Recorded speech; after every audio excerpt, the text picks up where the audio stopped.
Welcome to Wicked Nightmares Horror Stories.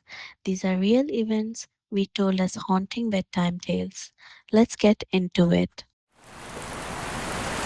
It was 2005 in Noida, a fast-growing suburb just outside Delhi. Families came here chasing opportunity. The city was modernizing fast, but Nithari village, tucked between the wealth of Noida's sectors, was still simple and poor. That year, the parents of a young girl realized she hadn't come home after playing outside. They searched all night, walking through dark alleys and empty plots, calling her name. No sign. A few weeks later, another child vanished, then another. Each disappearance followed the same pattern. Young children from working-class families, last seen near House D5, the home of a wealthy businessman named Moninder Singh Pander. The parents went to the police again and again, but they were brushed off. Your daughter must have run away. She'll come back. But they never did. By the end of 2006, more than 10 children from Nithari had gone missing. Rumors started spreading. Someone was taking them. But who and why? The police ignored it. The parents didn't stop. And then one winter morning, a clogged drain outside D5 gave them the horrifying answer they'd been searching for. When a local worker tried to clear the blockage, he found a small piece of bone tangled in the sludge. Then another, and another. Within hours, police uncovered skulls, bones, and clothing. The remains of children dumped and decomposing in the drain. The truth was worse than anyone could have imagined. Police swarmed the quiet neighborhood of Nithari, sealing off House D5 like a crime scene straight out of a nightmare. The owner, Moninder Singh Pander, was a well-known businessman. He had money, connections, and a spotless image. To everyone who knew him, he was polite, generous, the kind of man who waved to neighbors and hosted parties. His servant, Surinder Kohli, was the complete opposite, shy, quiet, and obedient to the point of invisibility. People barely noticed him. He ran errands, cooked, cleaned, and always followed orders. Nothing about him seemed dangerous. Nothing about this house looked unusual. But as police started digging near the drain where human bones had been discovered, the picture began to change. One of the officers, wearing gloves and a mask, reached into the muddy trench and pulled out another skull. Then another. The team froze.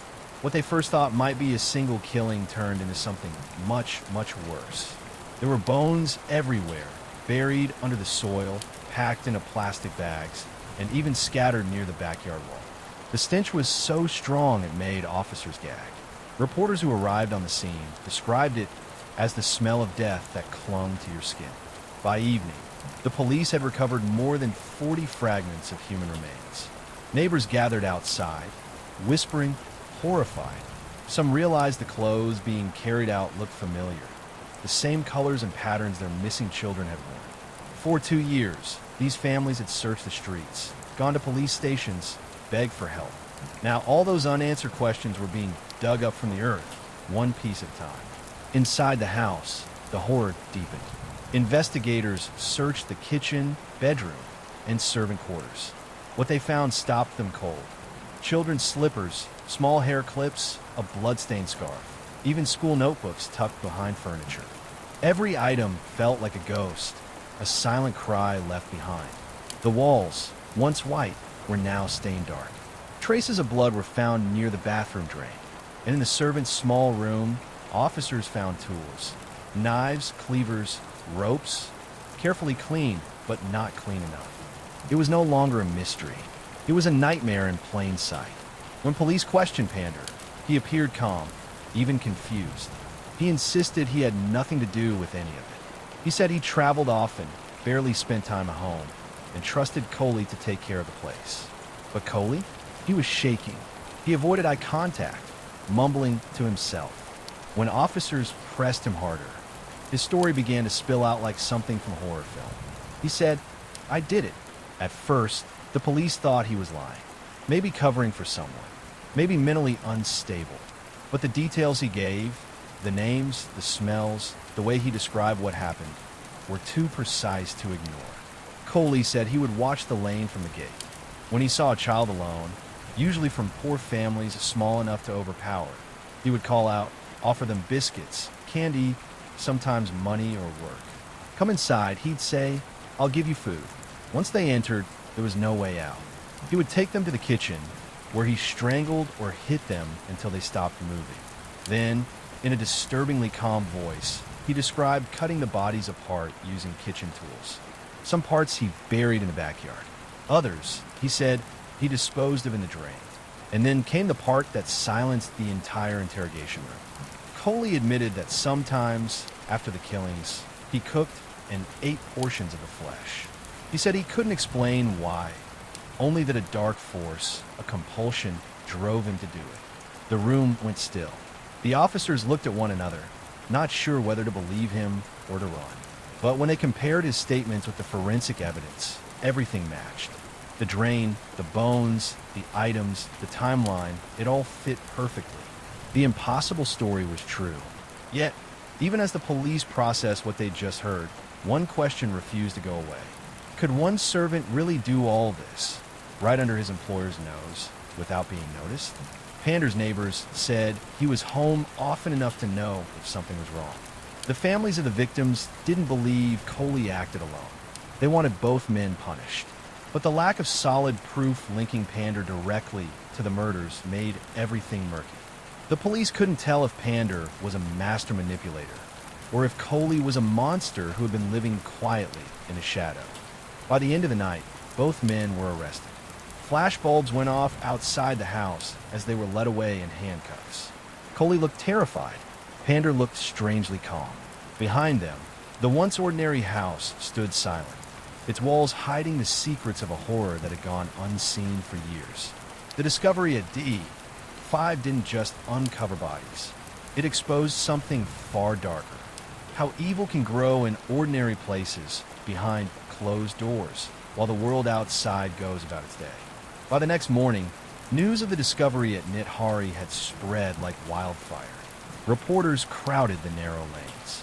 Cameras flashed as people screamed, cried, and shouted at police vans driving away with Maninder Singh Pander and Surinder Kohli inside. What had once been a quiet street was now a scene of pure chaos. Parents of missing children gathered at the gates, holding photographs, begging for answers. Some pushed through the police lines, hoping to glimpse inside the house, hoping to see anything that would explain how their children had vanished into that black hole on D5. As investigators searched the house again, they began realizing the scale of what they had uncovered. There were remains from dozens of victims. Tiny bones, skulls, jaw fragments, scraps of clothing. Some bodies had been buried in shallow graves. Others dumped into the open drain like trash. But the horror didn't stop there. Inside, forensic experts found blood patterns on the walls, stains scrubbed clean but not erased. The servants' quarters had a faint, sickening smell of rotting flesh. Every inch of that house whispered the same message. This wasn't one or two murders. This was systematic, repeated, and done with frightening calm. When police interrogated Coley further, his demeanor swung between blank and terrified. He described what he called urges, moments where he said he lost control. He told officers that he felt something take over him, something dark, and that afterward he remembered almost nothing. He spoke of hearing voices, of seeing faces, of being pulled toward the children like he couldn't stop himself.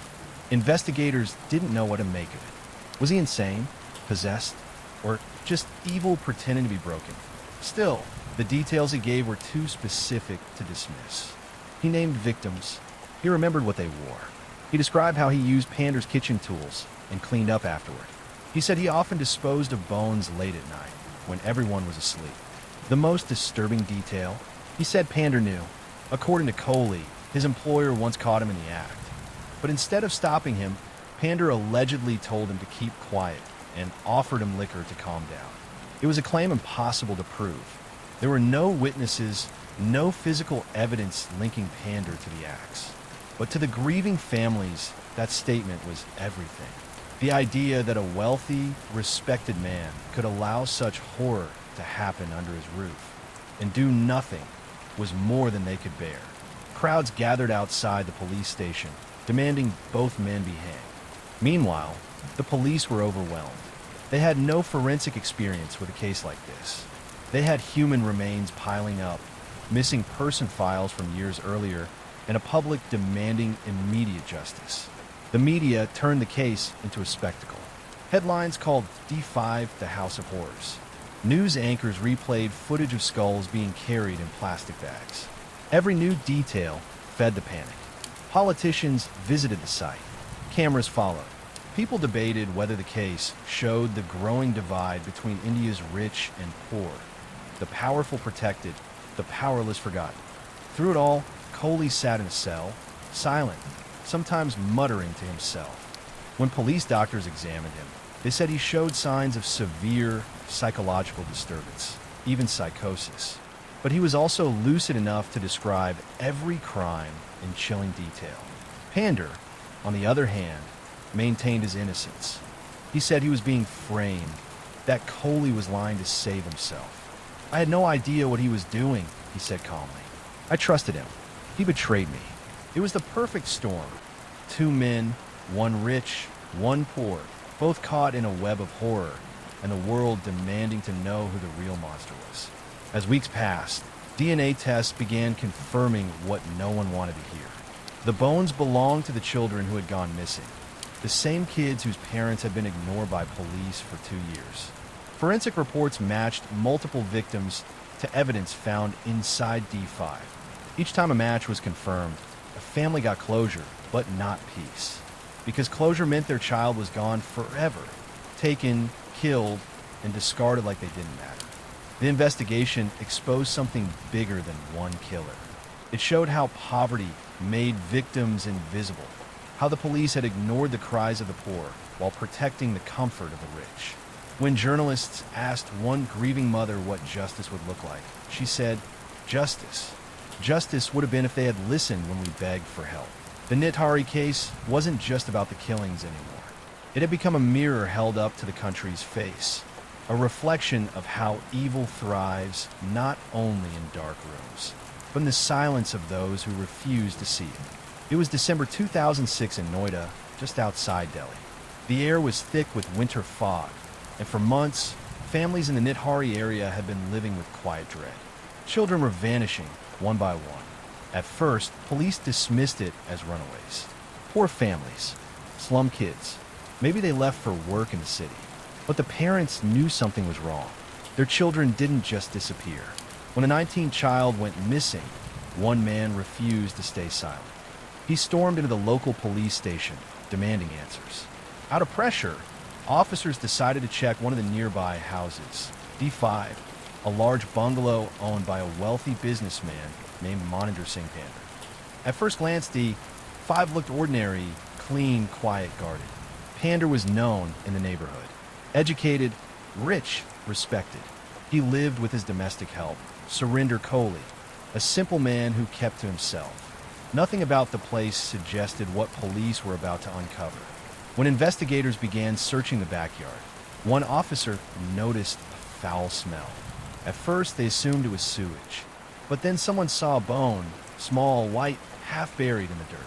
They dug deeper and found another. Then another. Within hours, the team had unearthed skulls, rib cages, tiny bones. Human remains everywhere. Word spread fast. Soon, the house was surrounded by people, crying parents, shocked neighbors, and dozens of officers. Black plastic bags were lined up along the walls of D5, each filled with body parts. It was beyond horrific. Inside the house, investigators found children's belongings, slippers, hairbands, clothes, tucked into cabinets, under the bed, even behind curtains. It was as if someone had been keeping souvenirs. Police arrested Kohli first. In the interrogation room, he was quiet for hours. Then suddenly, as if something inside him broke, he began to talk. And what he said chilled the officers to their core. Kohli confessed that he had lured children into the house, mostly girls from the nearby slums. He would promise them food, or work, or a little money. Once they were inside, he would attack them. Sometimes he strangled them. Sometimes he used knives or kitchen tools. Then, he said something that silenced the entire room. He described what he did to the bodies afterward, how he dismembered them, cooked parts of the flesh, and sometimes ate them. The police didn't believe him at first. It sounded too insane. But when forensic teams matched the remains with the missing children, Coley's story started to fit. Every word. Still, one question refused to go away. What about Pander? Could all of this have happened in his house without him knowing? When Pander was brought in, he denied everything. He said he was out of town often, that Coley had complete control of the kitchen and backyard. But investigators found photos, videos, and other disturbing evidence inside his personal computer, things that hinted at a darker side. The case turned into a national scandal. Every news channel was outside D5. Parents demanded justice. The police were accused of negligence. Politicians weighed in, and the courts struggled to piece together what really happened inside that house. Over time, Coley and Pander were both convicted for several of the murders. Coley received the death sentence. Pander too, though later his sentence was overturned in some cases due to lack of evidence. But for the families of Nithari, none of it mattered. Their children were gone, their lives shattered beyond repair. Even today, people in Noida say the name Nithari with unease. That house, D5, stood for years as a symbol of how evil can hide behind the most ordinary walls. A reminder that sometimes the real monsters aren't out in the dark. They're living right next door. When police finally sealed off House D5 in Noida, the street went quiet. The house stood like a scar on the neighborhood. Windows broken, walls cracked, the air still heavy with what had happened inside. For years, no one went near it. People said they could still smell something rotten when the wind blew, and some swore they heard whispers coming from the backyard at night. For the families who lost their children, life never returned to normal. They didn't just lose their sons and daughters, they lost their faith in justice. Even after arrests and trials, the pain didn't fade. The answers never felt complete. The Nithari killings shook India to its core. It wasn't only about the violence, it was about what it exposed. The victims were poor. The people in power ignored them. And for months, the horror continued just behind closed doors while no one paid attention. Today, Nithari isn't just a name. It's a reminder that evil can hide in plain sight, in quiet houses, behind polite smiles, while the rest of us look away. It was a quiet Sunday morning in Burari, a crowded neighborhood in North Delhi. Shops were opening. The smell of breakfast filled the narrow lanes, and stray dogs roamed the streets. Everything seemed ordinary until a milk vendor approached the Chundavat family's home. He knocked on the door like he did every morning. No answer. The neighbors were called. They pushed open the door. What they saw was something straight out of a nightmare.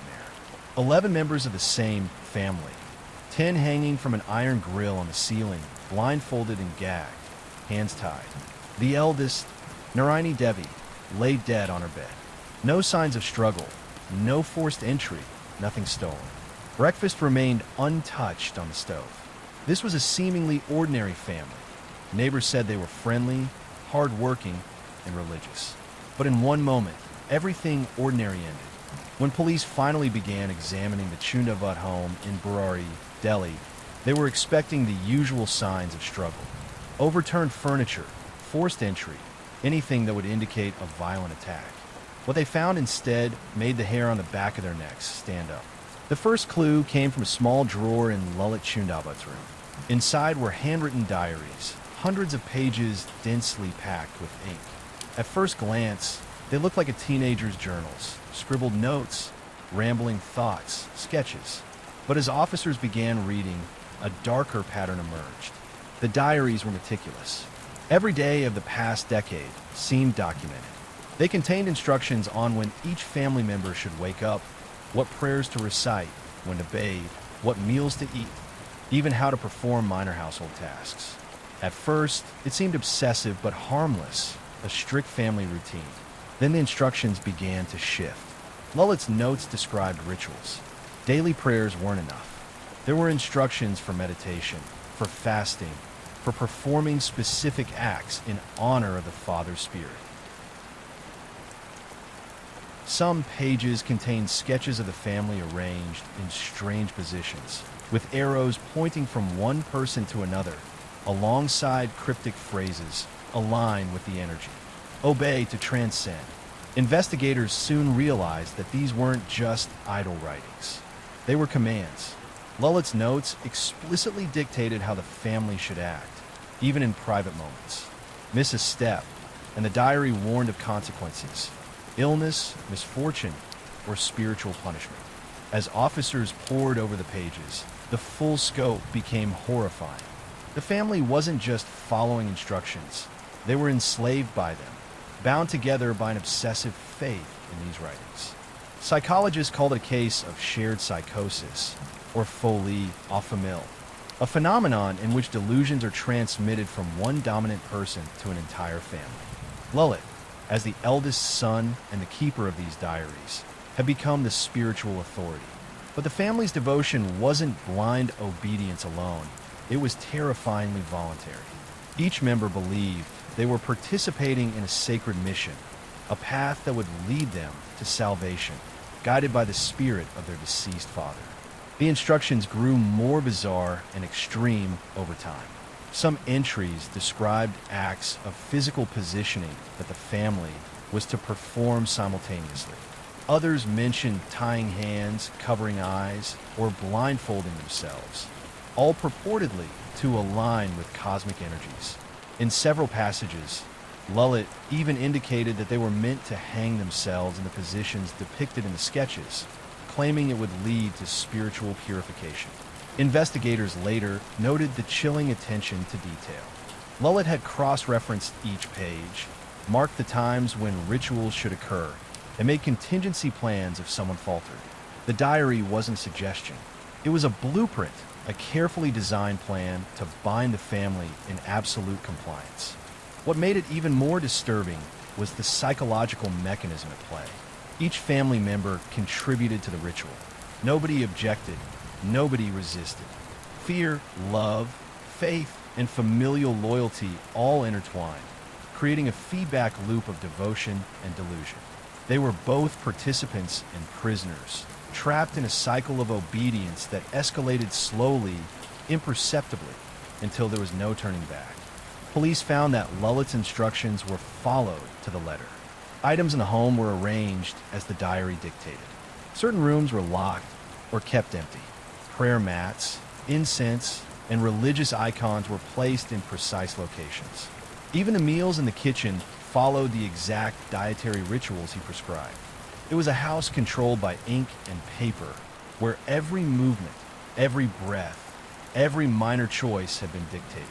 The level of coordination suggested that the family had rehearsed aspects of these rituals repeatedly, not out of coercion, but from genuine belief that compliance was the only way to achieve spiritual alignment. In short, investigators realized something terrifying. This was not a murder-suicide in the conventional sense.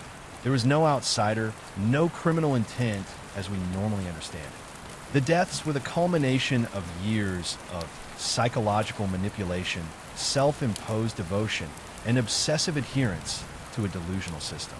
The most horrifying part? The family likely believed they were doing the right thing. They were convinced that following Lullett's diary to the final act was an act of faith, obedience, and love. By the time police pieced it all together, it was clear that the Chundavat family had been trapped in a self-created psychological prison, orchestrated by one man's writings and sustained by fear, faith, and absolute devotion. The diaries weren't just paper and ink. They were a blueprint for tragedy, a silent killer that had led an entire family to their deaths. Even experts struggled to explain it. How does a family love and obey each other so completely that it leads to hanging themselves together? How does devotion transform into a mechanism of death? And perhaps the most unsettling question of all, how many other tragedies might be silently unfolding, driven by unseen psychological chains? For the police and neighbors alike, the Burari deaths weren't just shocking. They were haunting, a reminder that sometimes the deadliest forces come not from outside, but from within a family's own home, guided by faith, obsession, and delusion. After the initial shock of discovering the hanging bodies, investigators began to take a closer, methodical look inside the Chundavat home. What they found was quiet, almost deceptively normal at first. Swept floors, neatly arranged furniture, rooms that looked lived in, cared for. But the deeper they looked, the more they realized that nothing in this house was ordinary. Every object seemed placed with purpose. Chairs weren't just in their usual spots. Some were pushed slightly forward, some backward, forming subtle patterns that hinted at ritual. Beds were made with almost obsessive precision, and atop them, objects were arranged, small trinkets, photos, even incense sticks positioned at exact angles. The smell of burnt incense lingered in the air, but oddly, it seemed almost ceremonial rather than domestic. In the kitchen, knives were aligned perfectly on the rack, their blades gleaming unnaturally in the light, as though they were waiting for use. Then the diaries were discovered, Lilith Chunavut's notebooks. There were dozens of them, hidden throughout the house, stacked neatly on shelves, tucked in drawers, even placed in corners where they almost blended into the decor. They weren't messy journals or scattered thoughts. They were carefully written blueprints. Pages were densely packed with ink containing dates, cryptic symbols, sketches of figures, and detailed instructions. At first, some entries seemed mundane. Schedules for waking up, instructions for meals, reminders to pray. But as investigators read on, the tone shifted. The notes became commanding, obsessive. Certain passages described rituals in precise detail, assigning roles to each family member. There were instructions on tying hands, blindfolding eyes, and arranging bodies in positions that eerily mirrored the sketches Lilith had drawn. Some passages even referenced deceased family members, implying their spirits were guiding these rituals from beyond. It quickly became clear that this was not the act of one disturbed individual. This was a family operating as a single organism, each member participating willingly. There was no coercion in the conventional sense, no threats, no visible force. Every adult and child had internalized the rules, rehearsed them, and participated voluntarily. Psychologists called it folie à famille, a rare phenomenon where a shared delusion spreads and dominates an entire family. Lilith's diaries had effectively become sacred scripture. To question them, or disobey, even slightly, was unthinkable. The instructions dictated every aspect of daily life, not just prayers and routines, but interactions, posture, silence, and obedience. Other discoveries deepen the horror. The diaries contained warnings for failure, subtle but terrifying suggestions that disobedience could bring misfortune, illness, or spiritual damnation. Pages describe the exact positioning of each person during rituals, including hand placements, eye coverings, and the timing of movements. Some notes even provided instructions for rehearsals, as though the family was preparing for a final, coordinated act. Investigators realized this home was controlled entirely by obsession and faith, a space where devotion had replaced reason. Every movement, every decision, every small action had been dictated by ink and paper. There were no intruders, no enemies, no external forces. The danger was internal, generated by the family's shared belief in the authority of these rituals. Police struggled to comprehend how a family so seemingly ordinary, respected, and loving could orchestrate such a meticulously planned collective death. The rituals had not been spontaneous. They had been perfected over months, possibly years. Everything, from meal times to sleeping arrangements to hand placements, had been choreographed to align with Lilith's vision.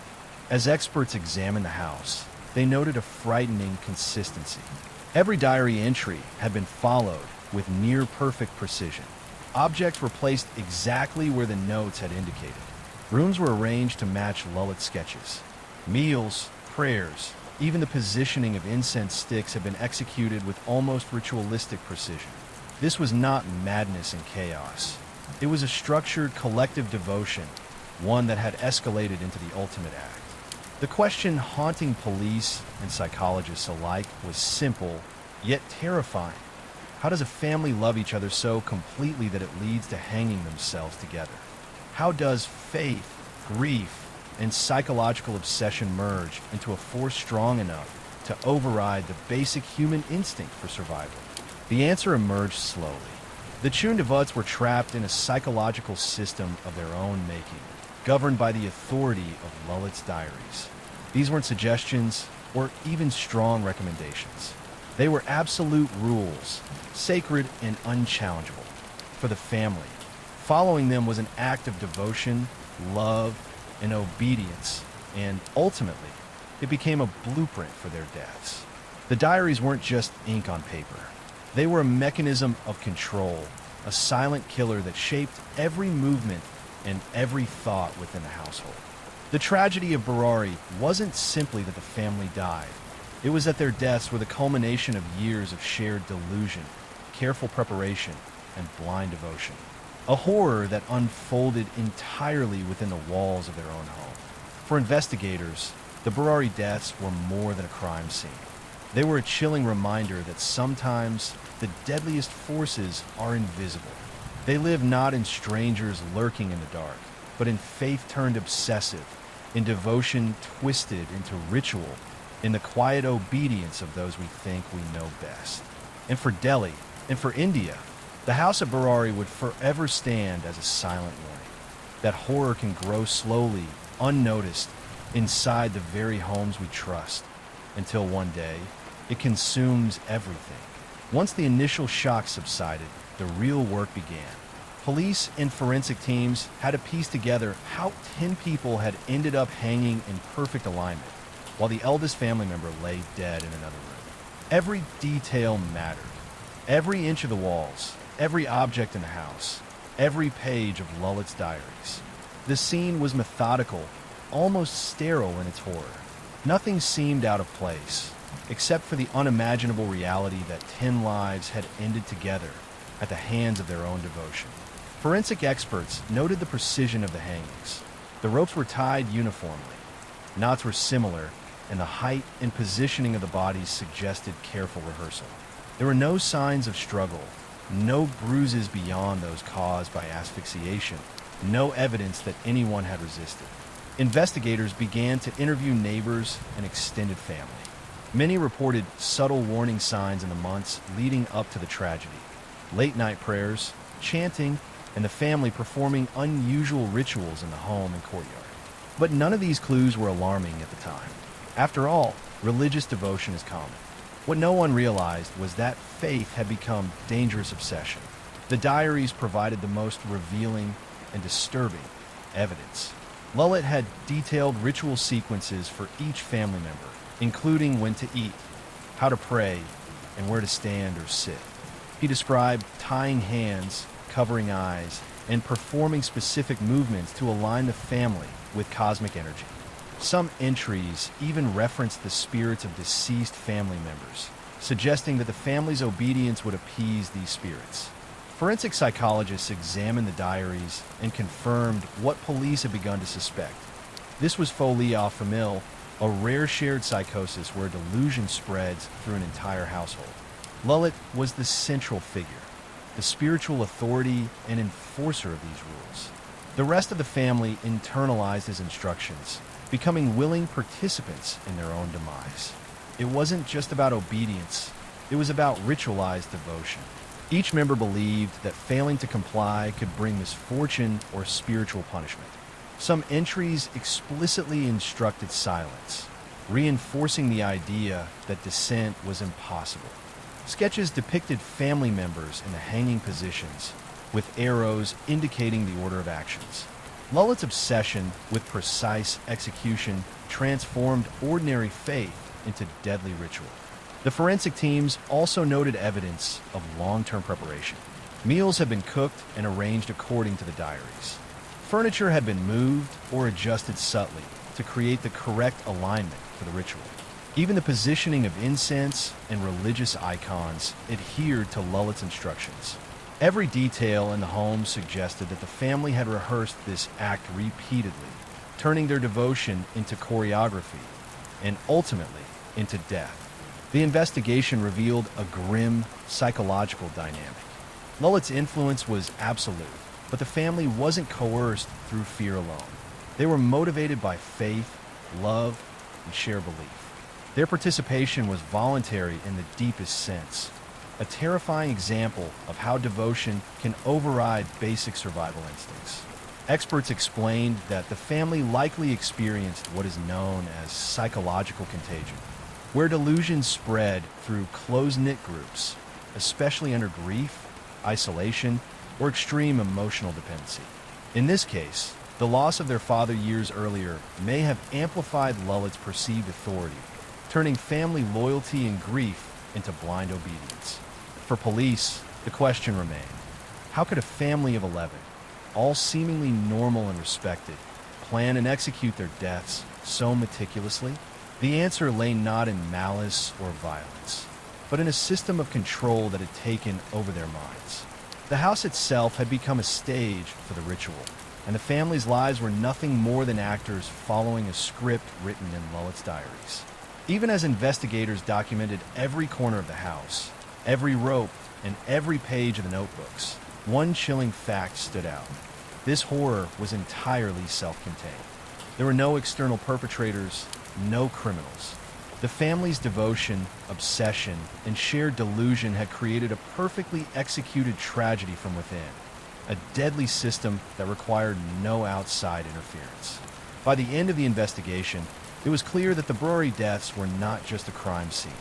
They were a window into the darkest corners of human psychology. Faith, when twisted by obsession and reinforced through shared delusion, had the power to consume an entire family. The Chundevuts didn't just die together. They died following a blueprint of devotion, crafted and enforced by one son's obsession. And for Delhi, and for India, the Burari house became a chilling reminder. Horror doesn't always come from outside. Sometimes it grows slowly, silently, in the homes we trust, nurtured by love, belief, and obsession, until one day it reaches its devastating climax. As the investigation delved deeper into the Chundavut household, it became clear that what had happened in Burari was far more than a tragic death. It was a meticulously orchestrated psychological catastrophe, one that had been years in the making. Lullet Chundavut had not merely created routines or rules for his family. He had constructed a complete mental framework that dictated every movement, every thought, every interaction inside the home. The diaries revealed the astonishing extent of this control. Lullet's notes covered not only daily routines, waking, eating, praying, cleaning, but also interactions between family members, gestures, even minor personal habits. The pages were dense with instructions: how to fold hands, where to stand during prayers, when to speak, when to remain silent, and even the exact position of objects in the home. Every action had been choreographed to align with what Lullet described as spiritual harmony and the guidance of their deceased patriarch. Investigators noted the precision and obsession in every entry. Some rituals included tying hands behind backs or covering eyes while performing prayers. Other instructions involved forming specific patterns in the courtyard or arranging rooms to mirror diagrams Lullet had drawn. He documented everything, down to the timing of incense burning, the placement of religious icons, and even the spacing of chairs. Each task reinforced the family's obedience and commitment to the system he had created. Psychologists who studied the case described it as folie à famille, a rare type of shared psychosis in which delusions spread and dominate a family unit. Lullet was clearly the dominant figure, the spiritual authority, and the rest of the family had internalized his beliefs so completely that they were willing participants in their own demise. It was not coercion in the usual sense. There were no threats, no violence, no external enforcers. Each member acted willingly, convinced that compliance was both necessary and morally correct. What made the case truly chilling was the feedback loop of devotion and control. Lullet's authority reinforced the family's belief, which in turn strengthened his dominance. Any hesitation was met with subtle psychological pressure, fear of spiritual retribution, misfortune, or harm. The family became trapped, not by physical chains, but by faith, grief, and collective delusion. They were both captors and captives of this system, completely consumed by it. The diaries also hinted at rehearsals, Instructions describe sequences of actions leading up to the final act, including the proper alignment of bodies, the exact tying of ropes, and the positioning of hands and feet. Investigators deduced that the family had practiced these rituals, likely multiple times, over months or years. This preparation was part of the psychological conditioning, reinforcing obedience, normalizing the extremity of the final act, and ensuring no member could resist at the crucial moment. Further disturbing details emerged about the nature of the instructions. Lullet had referenced past deaths in the family, framing them as precedents that guided the spirits toward peace. He believed the entire household was being watched by ancestral spirits, and that fulfilling the rituals perfectly would achieve spiritual salvation for all. Any deviation, he warned, would bring misfortune or punishment, warnings that the family seemed to accept without question. The meticulous nature of the preparations revealed a terrifying clarity of mind. Lullet anticipated contingencies. What to do if someone hesitated, if a rope slipped, if a ritual was interrupted. Nothing was left to chance. The deaths were not a sudden, impulsive tragedy. They were the culmination of years of careful planning, rehearsed and refined under the guise of devotion. Even more haunting was the voluntary nature of the participation. Each family member, from the eldest adults to the youngest children, followed the system willingly. Their love for each other, coupled with unwavering faith and fear of spiritual consequences, had overridden the basic human instinct for survival. They were fully aware of what they were doing, yet their belief system made it not just acceptable, but righteous. The Burari deaths also revealed the subtle danger of grief magnified by authority. After the death of the family patriarch, Lullet became the central figure, the bridge between the living and the spiritual world. The family's trust in him, combined with unresolved grief, made them susceptible to his obsessive influence. Experts later explained that under these circumstances, devotion can mutate into psychological imprisonment, where the mind accepts deadly rituals as a path to salvation. Neighbors recalled the Chundavuts as ordinary, devout, and respected. They were quiet, polite, and friendly. No one could have imagined that behind those doors, a family had been rehearsing their own deaths, driven not by malice but by shared belief. The horror unfolded quietly, unnoticed, growing over time until it reached its devastating climax. For India, the Burari deaths became a grim warning. They demonstrated that the deadliest forces are not always external.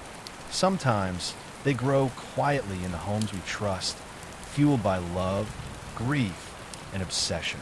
The house, the diaries, and the rituals were not mere objects or schedules. They were instruments of control, silent, invisible, and lethal, shaping lives and ultimately orchestrating death. Even today, the Burari house stands in memory not just as a location, but as a chilling symbol that the human mind, when consumed by devotion and delusion, can transform faith into a mechanism for tragedy. The Chundavuts didn't die suddenly. They died slowly, over years, under the weight of obedience and belief, until the moment came when there was no turning back. And for anyone who hears this story, the lesson is stark. Horror doesn't always come from strangers in the night. Sometimes it lives quietly inside the very homes we trust, until one day it strikes meticulously, inexorably, and with terrifying precision. Even now, when people speak of Burari, they do so in hushed tones. The horror lies not just in death, but in the slow, silent collapse of ordinary life. The diaries, the rituals, the obedience, they remain etched in memory as evidence of how easily reality can be replaced by delusion, and how faith, when taken to its extreme, can consume everything it touches. The Burari deaths are more than a story of death. They are a story of the human mind, the dangers of unquestioned authority, and the fragility of perception. They are a story of ordinary people, neighbors, children, parents, transformed by belief into instruments of their own destruction. And for India and the world, the chilling lesson remains. Horror doesn't always come from outside. Sometimes it lives quietly inside the homes we trust most until the day it strikes, unstoppable, inevitable, and devastating. As the nation tried to make sense of the horror, experts pointed to the terrifying combination of grief, devotion, and shared delusion.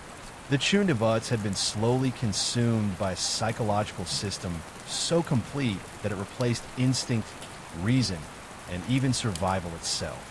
It was a stark reminder that the human mind can be both fragile and frightening, capable of orchestrating horrors that no one else can stop, and which may unfold in plain sight without anyone noticing. Neighbors recalled the family as ordinary, devout, and kind. Children played near the house. The adults smiled and greeted passersby. Life seemed ordinary. Yet, behind those walls, a silent tragedy had been brewing for years. Unnoticed, invisible, and unimaginable until it reached its fatal conclusion. The ordinary became extraordinary in the worst way possible, and the horror had grown quietly, meticulously, in plain sight. The house in Barari now exists more as a symbol than a home. Its walls, once filled with laughter, devotion, and family life, now echo with the memory of tragedy. Broken furniture, the faint smell of incense, the notebooks left behind. These remnants speak not of violence by outsiders, but of the inner workings of a mind consumed by obsession and a family caught in its grip. The story of Barari is a warning, a reminder that tragedy doesn't always come from strangers, crime, or malice. Sometimes it grows from love, grief, and belief, twisting devotion into something dangerous. The line between faith and madness can be thin, imperceptible, and deadly. That was another real bedtime story from Wicked Nightmares Horror Stories. Make sure you subscribe so you don't miss what comes next.